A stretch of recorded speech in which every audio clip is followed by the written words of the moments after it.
morning. Most welcome to PSC online classes. I am your English teacher Kavita ma'am, and today my dear student, I am going to present before you the kinds of verb, and today we will discuss the third and fourth kind of verb, linking verb and auxiliary verb. Okay, so let's start our topic. First is linking verb. तो linking verb means क्या होता है? तो linking verb का means होता है संयोजक क्रिया. संयोजक यानी कि जोड़ना. संयोजक का मतलब जोड़ना, संयोजक क्रिया.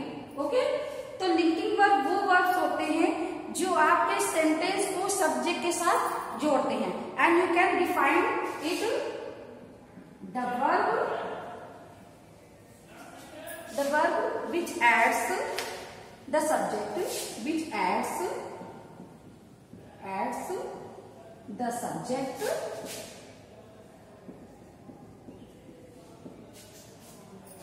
of a sentence,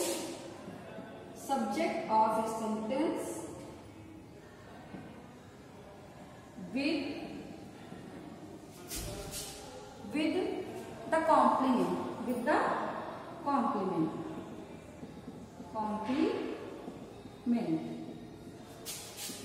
is called linking verb. Okay, is called linking verb. It means verb which add, verb जो ऐड करते हैं किसे? सब्जेक्ट को. और आपको पता है कि सब्जेक्ट क्या होते हैं? जो वर्ब करते हैं वही आपके सब्जेक्ट होते हैं. तो ये वर्ब क्या होता है कि सब्जेक्ट को ऐड करता है किसके साथ? सेंटेंस के सब्जेक्ट को कॉम्प्लीमेंट के साथ ऐड करता है. किसके साथ? कॉम्प्लीमेंट के साथ. And you can show an example of this. Isha is a good dancer. And next is the fox was hungry. Okay, so there are two examples. First is Isha is a good dancer. अब आप कहेंगे कि इसमें linking verb क्या है?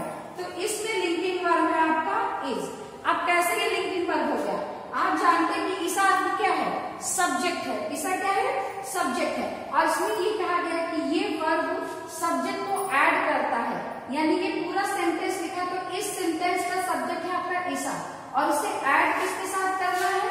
इस complement के साथ, यानी पूरक के साथ. और पूरक आपका होता है जो बाकी बचा सब्जेक्ट होता है. जब आपने पार्ट्स ऑफ सेंटेंस पढ़ा होगा तो उसमें सब्जेक्ट और प्रेडिकेट होता है. तो प्रेडिकेट में आपका ये प्लस वर्ब के साथ ही कॉम्प्लीमेंट आता है. तो ये कॉम्प्लीमेंट आपका पूरा है. अब अलग करिए आप, ईशा अलग हो गया और अब गुड डांसर अलग हो गया. तो इन सब्जेक्ट को और कॉम्प्लीमेंट को कौन जोड़ रहा है? इज जोड़ रहा है. तो इज आपका क्या हो गया? लिंकिंग वर्ब हो गया. इस क्या हो गया आपका? Linking verb. Like second option भी आपका सेम है कि द फॉक्स वॉज हंग्री. लोमड़ी भूखी थी. तो द फॉक्स वॉज हंग्री. तो वॉज यहाँ पर लिंकिंग वर्ब है. अब कैसे लिंकिंग वर्ब है? आप देखेंगे फॉक्स क्या है आपका? ये सेंटेंस का सब्जेक्ट है. फॉक्स क्या है? सब्जेक्ट है. और इसको हंग्री के साथ, हंग्री इसका कॉम्प्लीमेंट है, हंग्री के साथ सब्जेक्ट को कौन जोड़ रहा है? वॉज जोड़ रहा है. कौन जोड़ रहा है? वॉज जोड़ रहा है. तो वॉज आपका क्या हो गया? लिंकिंग वर्ब हो गया. It means you can say that the verb which adds the subject of the sentence with the complement is called linking verb. यानी एक ऐसा वर्ड जो सेंटेंस के सब्जेक्ट को उसके कॉम्प्लीमेंट के साथ जोड़ता है वही आपका लिंकिंग वर्ब कहलाता है. Okay, next type is auxiliary verb. Auxiliary verb. AUXILIARY. Auxiliary verb. Auxiliary verb. और आप इसे हेल्पिंग वर्ब भी कह सकते हैं. Okay, you can say it helping verb. How can you से इट हेल्पिंग वर्ब? आप इसे हेल्पिंग वर्ब क्यों कह सकते हैं? तो इसे हेल्पिंग वर्ब इसलिए कह सकते हैं कि ये जो ऑक्सिलरी वर्ब होता है ये यूज किया जाता है. Auxiliary verb is used Auxiliary verb is used with the main verb, with the main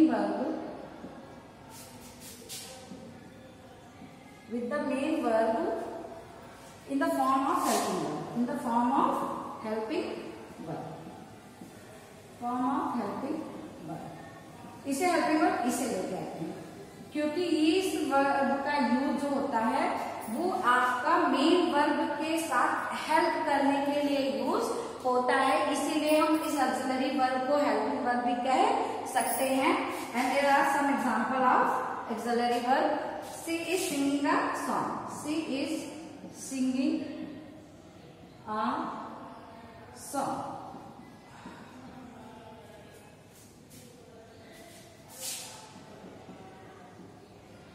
The train has arrived.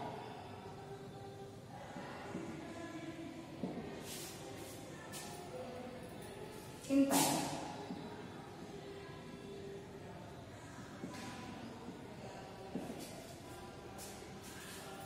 Bhumi was doing her work. Okay. So there are three examples. First example is she is singing a song. तो इसमें axillary verb है आपका is. अब ये कैसे axillary verb है, I can show you. देखिए आपका इसमें दिया गया है डेफिनेशन में कि एक्सिलरी वर्ब वो वर्ब होते हैं जो मेन वर्ब की हेल्पिंग वर्ब के रूप में सहायता करते हैं। जैसे ये तो आपका हो गया सब्जेक्ट। ओके, अब इसमें मेन वर्ब क्या है, मुख्य कार्य क्या है, वर्ब कर रही है लेकिन सबसे मुख्य कार्य क्या है उसका, सिंगिंग कर रही है, गा रही है, ये इसका मेन वर्ब है। अब इस मेन वर्ब के हेल्प में कौन यूज किया जा रहा है, इज यूज किया जा रहा है।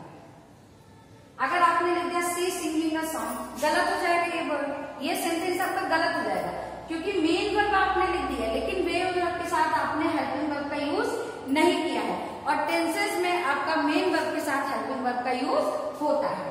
तो she is singing a song, तो इस मेन वर्ब की हेल्प कौन कर रहा है, इज कर रहा है, इसलिए इस आपका ऑक्सिलरी वर्ब या हेल्पिंग वर्ब कहलाएगा। Okay, second is the train has arrived in time. Train समय पर पहुंच चुकी है। तो यहाँ पर हैज, पहुंचना सबसे मेन वर्ब है। कार्य क्या हो रहा है, ट्रेन पे पहुंचने का कार्य हो रहा है। ओके, तो पहुंचने का जो कार्य हो रहा है तो इस अराइव्ड मेन वर्ब के हेल्प कौन कर रहा है, हैज कर, यानी पहुंच है लेकिन पहुंच चुकी है। तो चुकी है वर्ड, ये जो हैज है आपका ये हेल्पिंग वर्ब के रूप में यूज हो रहा है, ये मेन वर्ब की सहायता कर रहा है टेंस बनाने में। तो ये भी आपका क्या हो जाएगा, ऑक्सिलरी वर्ब हो जाएगा। और इसे हम किसमें कर देंगे, बॉक्स में। ओके, तो आपकी ये जो डैश है ये आपके मेन वर्ब है और ये जो बॉक्स में फिल है ये आपके एक्सिलरी वर्ब है। Next is third example, Bhumi was doing her work. Bhumi अपना कार्य कर रही थी। तो यहाँ पर वाज आपका क्या है, एक्सिलरी वर्ब है। ओके, तो एक्सिलरी वर्ब ये कैसे कह सकते हैं एक्सिलरी वर्ब है, क्योंकि भूमि अपना कार्य कर रही है, तो करना है, कार्य करना। ओके, तो कार्य करना ये इसका मेन वर्ब हो गया। ये क्या हो गया आपका मेन वर्ब हो गया डूइंग। लेकिन अब कर रही है, अब आज कर रही थी, कल कर रही थी, परसों कर रही थी, ये हमें डिस्क्राइब करने के लिए हेल्पिंग वर्ब की जरूरत पड़ेगी, यानी वॉज। वो भूमि अपना कार्य कर रही थी, यानी इस मेन वर्ब की हेल्प कौन कर रहा है टेंस बनाने में, वॉज कर रहा है। तो वॉज आपका क्या हो गया, एक्सिलरी वर्ब हो गया। ओके, वॉज क्या हो गया आपका, एक्सिलरी वर्ब हो गया। यानी कि एक्सिलरी वर्ब वो वर्ब्स होते हैं जो आपके मेन वर्ब के साथ उनकी हेल्प करने के रूप में यूज किया जाता है या उनकी हेल्प करते हैं, वही आपके एक्सिलरी वर्ब या हेल्पिंग वर्ब कहलाते हैं। तो आई एम श्योर आप लोगों को क्लियरली ये टॉपिक समझ में आ गया होगा। So today we have discuss about linking verb and auxiliary verb. So there are some very important auxiliary verb, some important auxiliary verb है आपके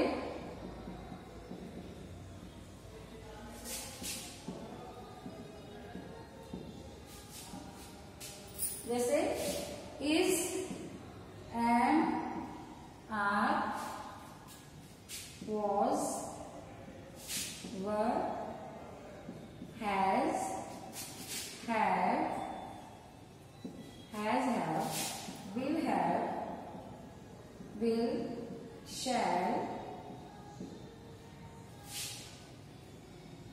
has been, have been, may, can, could, ये सब आपके कुछ एक्सिलरी वर्ब हैं। इसके अलावा भी कुछ मेन एक्सिलरी वर्ब है जिनका यूज किया जाता है। ओके, तो आई होप आपको क्लियरली समझ में गया। इस कैसे एक्सिलरी वर्ब है, मैंने आपको एग्जाम्पल के थ्रू बताया था, तो इसी तरह आप इनको एग्जाम्पल के थ्रू पढ़ रहे हैं। जैसे ही इज प्लेइंग क्रिकेट, वह क्रिकेट खेल रहा। अब यहाँ मेन वर्ब क्या है आपकी, यहाँ मेन वर्ब है आपकी प्ले, खेलना। अब इस खेलने की हेल्प क्या कर रहा है, ये कंडीशन क्या बता रहा है, खेल रहा है। यहां पर इस आपका क्या हो जाएगा, एक्सिलरी वर्ब हो जाएगा। इसी तरह एम भी यूज होता है, जैसे I am walking on the road, मैं सड़क पर टहल रहा हूं या चल रहा हूं। तो यहाँ पर भी वॉकिंग, चलना आपका मेन वर्ब हो गया, और इसकी हेल्प कौन कर रहा है, एम कर रहा है। तो ये आपका हेल्पिंग वर्ब हो गया। ओके, तो मेन वर्ब की हेल्प कौन कर रहा है, एम कर रहा है। इसी तरह आपके कई एक्सिलरी वर्ब है जिनका अलग अलग कंडीशन में, अलग अलग टेंसेस में यूज किया जाता है। तो आई एम श्योर आप लोगों को क्लियरली टॉपिक समझ में आ गया होगा। So please watch this video, try to understand about what is the difference of linking verb and auxiliary verb and where these are used. Okay, so bye bye children, take care of yourself and stay home, be safe and keep studying, keep smiling. Bye bye.